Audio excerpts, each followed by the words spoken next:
Lord Rick of the Paranormal Ghost Society. We're in Yosemite Cemetery. I did not know they had one, but obviously this has been the site of early pioneers.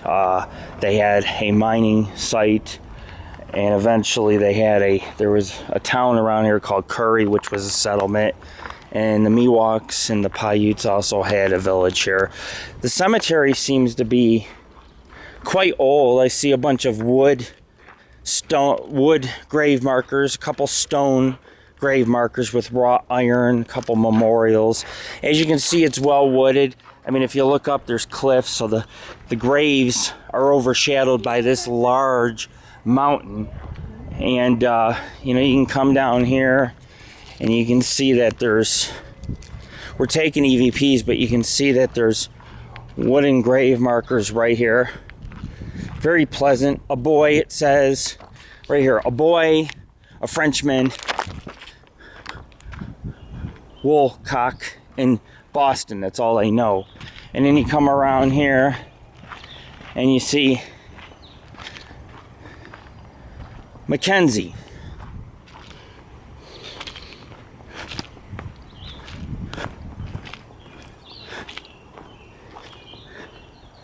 J. Harleton.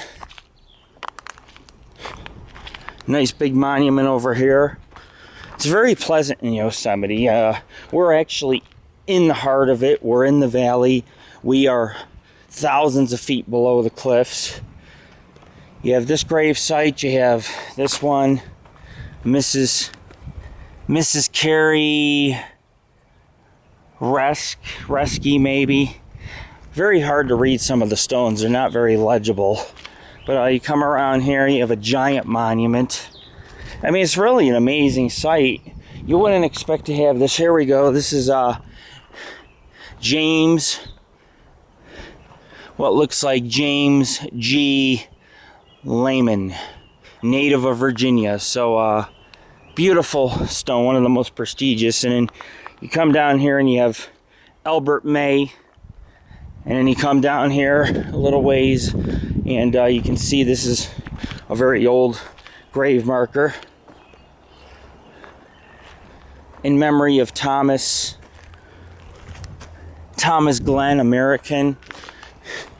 We have a bench here, old stone bench. James Morrison, Schaefer. Beautiful cemetery. A lot of graves, a lot of little memorials. Here's one with the cross. But we take EVPs, and you never know what you're going to get taking EVPs. James Mason Hutchings, pioneer and patriot. And, of course, Gertrude Cozy Hutchings Mills, daughter of Yosemite. Born in Yosemite, 1867 she was born, died in 1956.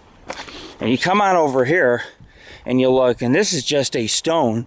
It's engraved. I really cannot read it.